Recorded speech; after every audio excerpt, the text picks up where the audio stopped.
Bem-vindos, welcome, bem-vindos ao Immersive Talks, ao último Immersive Talks do Brasil Immersive Fashion Week, que é um laboratório de conexão entre moda e tecnologia. Meu nome é Lara Azevedo, eu estou aqui com a Olivia Merquior e a gente está encerrando esse grande festival, esse grande evento que rolou essa semana toda e muito felizes, principalmente, por ter compartilhado, né, essa tela com tanta gente legal. Bem, para a gente começar, se essa é a sua primeira vez por aqui, convido a visitar o nosso site brifw.com, conhecer toda a nossa plataforma e visitar principalmente os papos incríveis que rolaram nessa primeira edição. Hoje a gente vai receber um convidado incrível, né, Olivia? Fechando com chave de ouro esse festival. Bem, estamos aqui com uma das pessoas mais conectadas do mundo da moda, do estilo, da beleza, DEREK BLASBERG. Hi. Hello. Sempre cercado de celebridades como Naomi Campbell e o saudoso Karl Lagerfeld, o jornalista e escritor DEREK BLASBERG se tornou, em 2018, a principal cabeça do YouTube para pensar as dimensões de moda e beleza do canal. BLASBERG, que já foi considerado um Truman Capote contemporâneo, ou talvez uma Carrie Bradshaw de sua geração pelo New York Times, é autor de classe Exceptional Advice for the Extremely Modern Lady, entre muitos outros livros. Só para vocês entenderem o grau de influência dessa pessoa, ontem mesmo, em seu perfil no Instagram, ele estava abraçado com a nova vice-presidente americana Kamala Harris. Bem, e hoje vamos conversar sobre influência, falar, tecnologia, no painel Moda e Tecnologias Imersivas, como esses dois mundos se unem para uma mudança positiva. E a partir daqui vamos seguir em inglês, mas você pode ativar as legendas automáticas aqui na janelinha com o botãozinho CC do YouTube. Thank you so much, Derek. And I have to say that I think this is a lifetime changing. I've always heard about 6 degrees of separation. This idea that all people on average are 6 or fewer social connections away from each other. And I think that after this meeting, I have truly made these degrees shorter. Kevin Bacon was the original 6 degrees of separation, right? So yeah. Well, good company. Perfect. You know him. I don't know him, but maybe not yet. Yeah. So our first question is, Derek, you have a long and successful career in media, from printed magazines, newspapers, to social media networks and online video sharing platforms like YouTube. You are definitely the best well-connected man I know. From the beginning of your career to today, which are the significant impacts of technology on how you communicate yourself? That's actually a super fascinating question, because when I first moved to New York, I grew up in Missouri, which is in the middle of the country. And when I first moved to New York, technology was not a very big part of my life. That was before social media, that was before Facebook. And so as my career has evolved in New York, so has social media. So when I moved to New York, I didn't have Facebook or Twitter. I really moved here knowing no one. And then slowly we saw a democratization of the entire fashion industry. And suddenly anyone with a point of view and the internet could chime in about fashion shows, about trends, about models, about hairstylists, about makeup artists. And as we see now, 20 years after I moved to New York, social media is actually the most powerful tool, I personally think, in the way that we consume fashion news. So this sort of tech revolution in fashion, I'm happy that I can say that I'm a part of now in my job at YouTube. And I think it's incredible to see so many diverse voices on YouTube chiming in on the way we dress, the way we use makeup, you know, product reviews, hauls, day in the life, vlogging, YouTube has become a incredible destination for all style and fashion content. And I love to watch it. I love to be a consumer of it. And I also love to be on the back end side of it too, as someone who works at YouTube.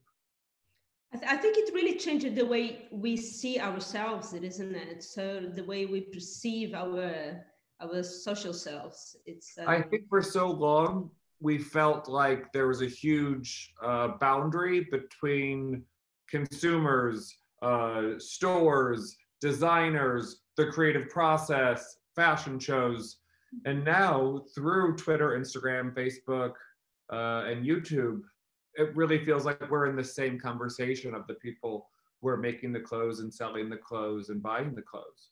So it's pretty incredible. The whole world is much smaller now. I think we see that in fashion, but in sports, gaming, and everything. Mm-hmm.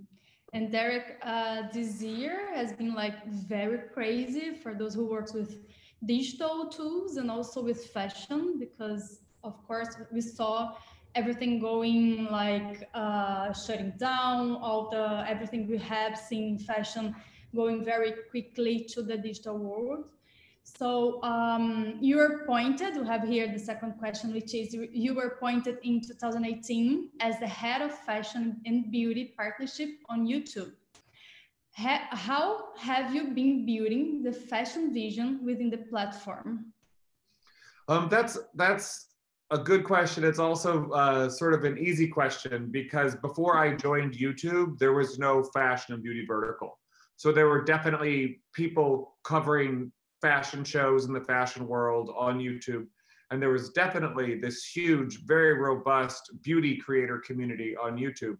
But there was no dedicated team helping to strategize, concept, train, and educate the fashion creators in the way that we have. So, the short answer to your question was that we started from the ground up. We started at square one and identified, I don't want to get too granular with our strategy and our details because I think people will be bored to hear too much about it. But, in an overview, the fashion and beauty vertical is basically comprised of 3 different buckets. So we work with brands, Nike, Gucci, Chanel. We work with publishers. So Vogue, W Magazine, Goop, Paper Magazine, and we work with what we call professionals. So those are models, hairstylists, and makeup artists. And as we built the fashion and beauty vertical on YouTube, the biggest challenge we had was helping educate those 3 verticals on the best practices for YouTube. Boiled down to a single sentence, what really works on YouTube is longer form. So longer form really means 6 to 10 minutes. So 6 to 10 minutes of narrative structure. So a beginning, a middle, and end, a before, a process, and an after when we think about makeovers or beauty tutorials that either teaches a lesson or reveals a secret. So I think oftentimes, especially in the fashion space, so many image makers are obsessed with polished, finished products. And what really works on YouTube is letting people see how everything is done, letting behind the curtain, breaking down the 4th wall. And so that's been a big part of my job. And so when we talk about channels that we've launched and built onto YouTube, we have people like Naomi Campbell, who showed off her flight routine. We have Ashley Graham, who last month went to Milan for Fashion Week for the first time since COVID and for the first time since she had a baby. And she did a video about sort of behind the scenes at Milan Fashion Week. And so we've had some really great successes where we've managed to help people break down the barrier between the industry and the observer. And we've seen pretty great results with that. Yeah, so Sherry, I think when you were talking about Naomi and you are a really close friend of Gwyneth Paltrow, as we see, so we had all these celebrities, this like old world that the big media just selected who will be relevant.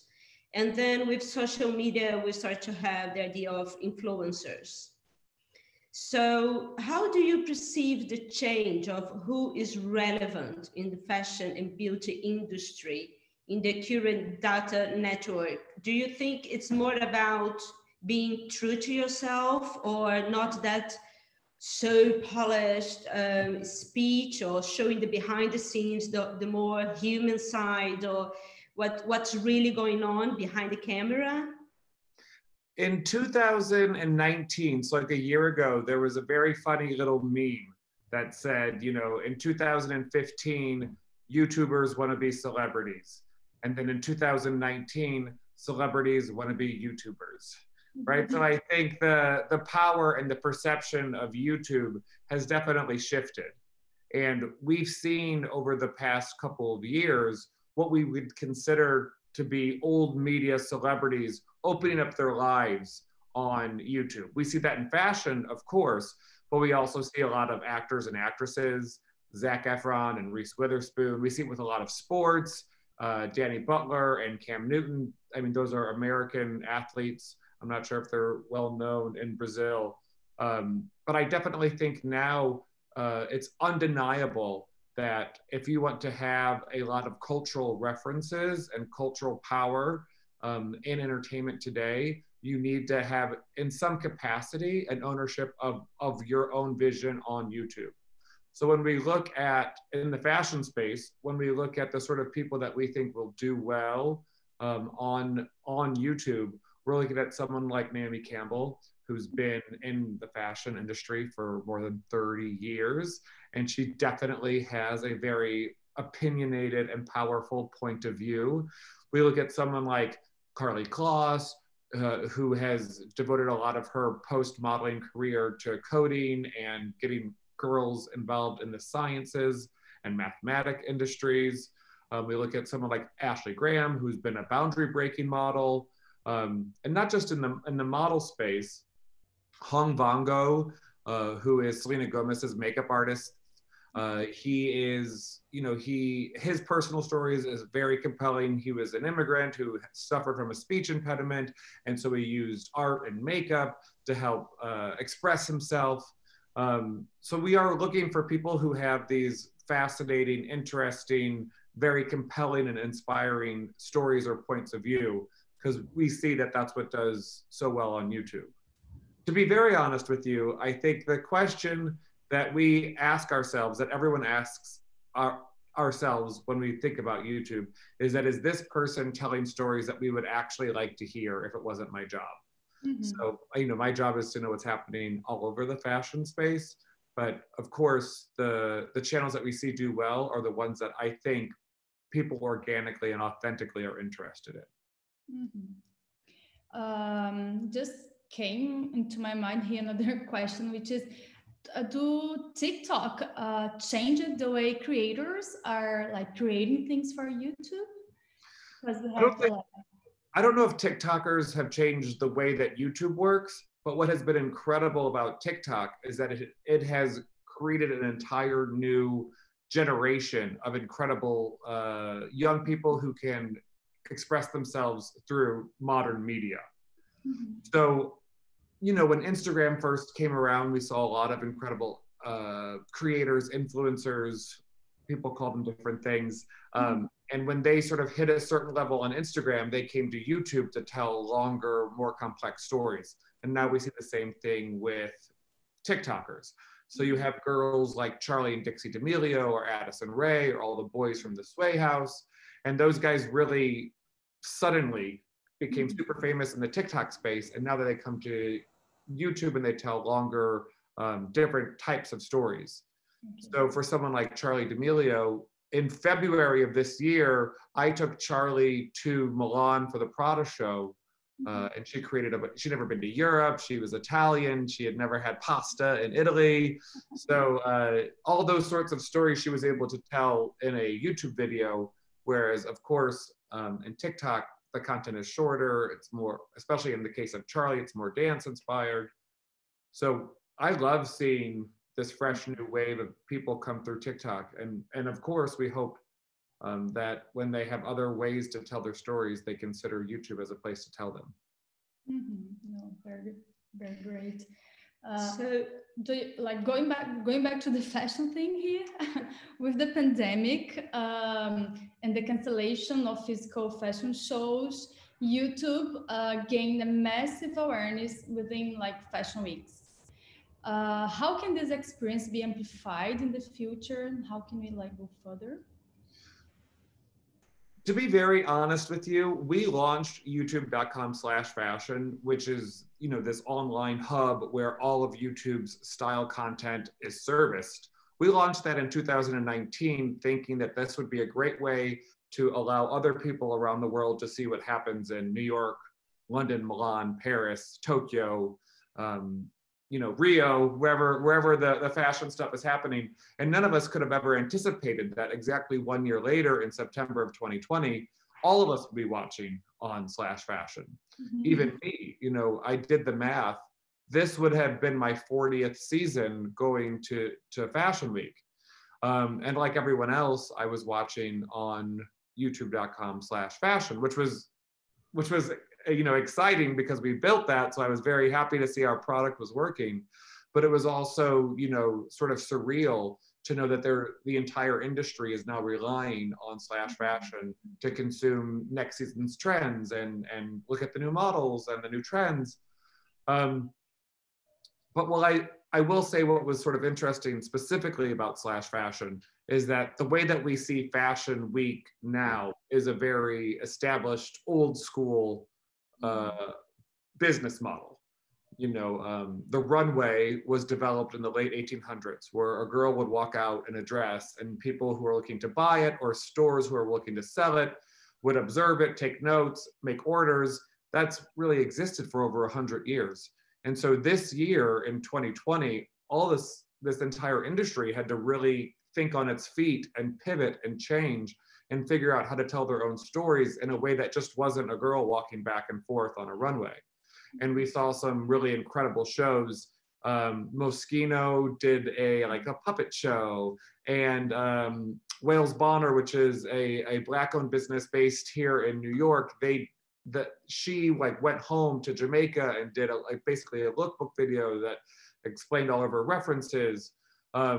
So what was interesting about 2020 was both how all of these fashion designers rethought the way that they wanted to express themselves and how quickly that could translate into YouTube, into video. Yeah, and to actually tell a story about the full concept of the collection until the show itself. And I think that we'll see, you know, I think we all hope soon things will go back to normal. We'll have a vaccine and we can travel again more freely. And I definitely think that even when that happens, the way that brands and fashion people express themselves through video will have been forever changed by what's happened this year. And adding to that, when we come to augmented reality, holograms, CGI, virtual reality, it's all about video. It's also is an amplified version of the screen. So can you share some experiences that you have seen around, and which of them you reckon are the most exciting? And also, do you think this vocabulary should be integrated to fashion design? And how do you see that coming? Yeah, so to be honest with you, I think we are so early in the expansion of AR, VR, 3D printing, all of these incredible advancements in technology. We've only seen a little bit of the potential I think those opportunities have to offer. So in September, Salvatore Ferragamo, the Italian fashion brand, sent Oculus headsets so you could watch the show in 3D. We've seen a lot of designers like Iris van Helpen, who's a Dutch female designer who shows in Paris. She does a lot with 3D printing. I went to the Nike factory in Oregon, I think in 2018 or 2019, I'm not sure what year it is right now anymore, but they had whole sneakers that were made in 3D printing. what we saw also at YouTube a lot with beauty brands, specifically with MAC, was last year we had makeup, lipstick, and eyeshadow try-ons. So you could try out a lipstick color before you bought it using their YouTube channel. So all of those, I think all of those are like in the very beginning of the potential that we'll see with all of these advancements in technology. And by the way, that's not just in fashion. You know, the great thing about working at YouTube and a company like Google, which of course owns YouTube, is that you get to see what's happening with the AR, VR world in so many other categories. So we get to see what's happening with gaming, with sports, with esports. Last year, Louis Vuitton designed special jerseys for fantasy sports leagues, which sort of was over my head because I don't do the fantasy sports stuff. But I thought that was an incredible idea for Vuitton to, you know, to make itself appealing to a whole new audience. So the answer to your question is that right now we're seeing very basic AR, VR, beauty try-ons, Oculus headsets and stuff. But I think in the future, we're going to see entire fashion weeks that are all AR, VR. I think we're going to be able to, you know, try on clothes before we buy them with virtual try-ons. So I think all of that is in a lot of brands and people's roadmaps. Well, this is what we are aiming to do here with our Brazil Immersive Fashion Week. And it was very great to have like amazing brands from Latin America, from Bolivia, Peru, from Chile, Ecuador, yes, and of course Brazil. And most of them, they made very special shows in terms of 3D and also with AR and other experiences. So, and when you think of like Latin America fashion, and especially what do you see as our strength and weakness when you think of like fashion designers and fashion brands, and do you have any tips, and how do you see us? How can we be prepared for the future of global fashion as you just described it? You know, one of the first fashion weeks I ever went to, this was quite a few years ago. I think I was still in my 20s. I came to Rio for Rio Fashion Week, and it was just, you know, beyond even the fashion space, I think what is so incredible about South America and so many of these Latinx countries is the joy of the everyday, the use of color, the sensuality in the people. And I think that's what a lot of people, not only in South America, incorporate into their own designs, but that's why you have so many designers who go to Carnival or go to the Amazon, or, you know, on New Year's Eve in 2018, I went with some friends and we were so happy to go down the Amazon in Peru. And, you know, we thought that would be such an incredible way to start the new year. You know, I think a lot of the focus of the fashion world continues to be in these European fashion brands, but I definitely think going forward that the power of, you know, Latin-owned companies is going to increase dramatically. And I actually think a platform like YouTube is so incredible at that, because it really does, it allows for a democratization of storytelling. And I think, you know, the advice we give to any brand or any fashion people is to rely on authenticity and trying to maintain as much relevance in your own vision as possible. So as you think about, you know, representing yourself in the YouTube space going forward, you want to make sure that you're telling your own story. And again, those sorts of, you know, the best practices I mentioned earlier, a little bit longer content that tells a story and reveals a secret or teaches a lesson. That's what we see that's doing super well on YouTube. And we have 3 questions from our audience. So for you, special good, question. Some good ones. I think that one of them just came out. So I think you already said something about it, but I think it's really important because when you are from Brazil or Latin America, somehow you feel a little bit out of the mainstream of this whole celebrity world. And the first question is from Avin, and he's saying, you are definitely a A-lister. You are a front row regular, we know that, in the fashion world. And you came from St. Louis, Missouri. So how did you get there? And I think it really comes with your previous answer when you said to be true to yourself, but in a short way, how did you get there? Yeah, so I get asked that question a lot, like how do you start a career in fashion? And when I was a teenager, I didn't really even know what fashion was. I didn't know that it was this huge industry. I didn't know that there was as much money and focus and attention. I didn't know what a stylist was. I didn't know what an art director was. And so the first thing that I did when I moved to New York and I discovered this world is that and this is going to show you how old I am, I went to the library and I bought every book. When I would hear of a photographer in conversation, I would write it down and I would go to the library and research Richard Avedon, Irving Penn, Mario Testino. I wanted to know whatever, I just immersed myself in all the information of that culture. And then I just interned everywhere. I would have a real job and then I had these, unpaid jobs and I never said no to anything. And I was much younger then, so you have a lot more energy and ability to extend yourself.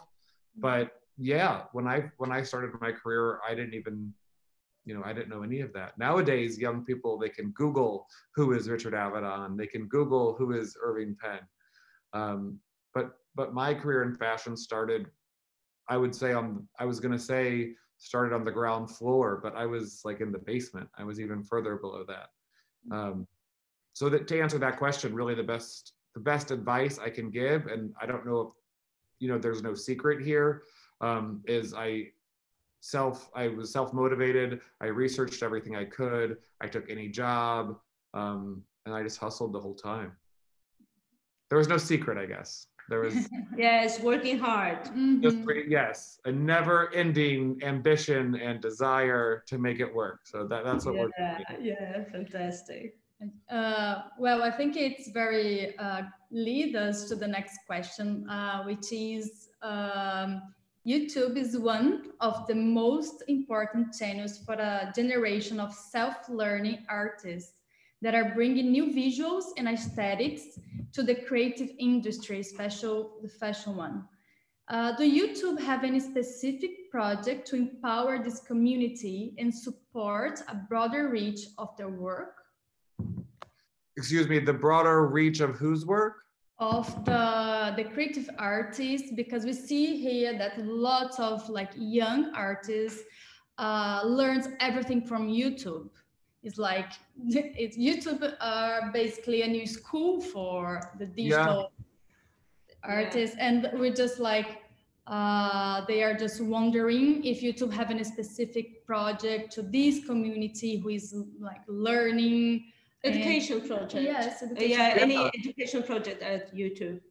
So I really only can speak with authority on the fashion projects that YouTube does, but there's a whole team on health, there's a whole team on education, and there's of course ongoing efforts to educate and create and foster and curate learning content for not only artists, but plumbing, automotive, everything. So I can't really speak in my scope of work. I can't really speak to anything that's happening in the educational field, but I definitely know that, especially in the fashion space, instructional videos are doing super well.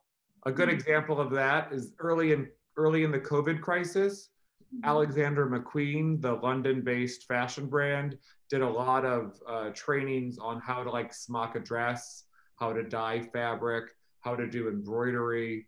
And we saw that content did very well in quarantine because people were excited to learn a new skill or find out how to make their favorite clothes that they see in the stores. So there's definitely a robust education community.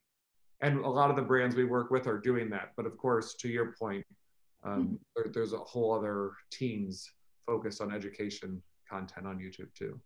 And they can go online on YouTube and learn the whole story about Richard Avedon. Exactly. I still go on YouTube.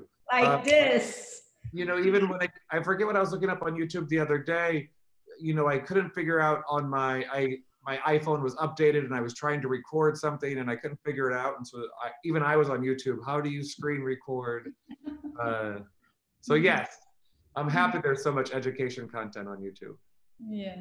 Good. You have the last one. Just to finalize, I think it's like, when are you coming to Brazil again? I would love to come to Brazil again. Now we can go anywhere. Yeah. Don't come here now, but very soon.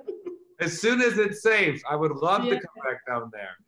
It's been years since I've been, you know, I was also in Rio just before the Olympics. You know, the style and the fashion and the nightlife community and the arts community is incredible in Rio. And I'd love to get back down there. Before I worked at YouTube, I had a TV show called CNN Style, and we did a whole episode around Rio, and it was one of my favorite things to do down there. We met a lot of designers, and I went hang gliding. So you definitely have a fan in South America in me. So I'll be back soon. That's great, but that's how I think. You guys have to show me around. When I come back, I'm going to rely on you guys to show me what's happening. I will remember that. I will remember that. Perfect.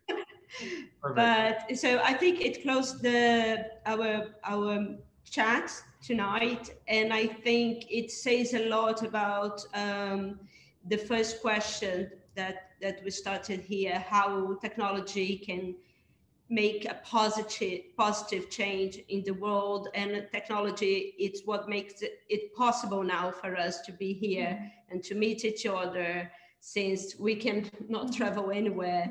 But technology, it can really bring a really positive change. We just need to be really aware about the content and what we are creating and broadcasting out there. Always, but it's an amazing space for creative people. I think you're right, and I have to say that's the best part of my job, is that I get to work not only with the most amazing fashion designers, models, hairstylists, and makeup artists, but I help them tell their story through video and with tech. And so I feel very fortunate to be able to do what I get to do. And leave it for next generations to learn about us. Exactly. There you go. Okay, thank you so much, Derek. Thank you so much for having me. Obrigado. Thank you. Tchau, obrigada. Beijo. Bye, guys. Bye.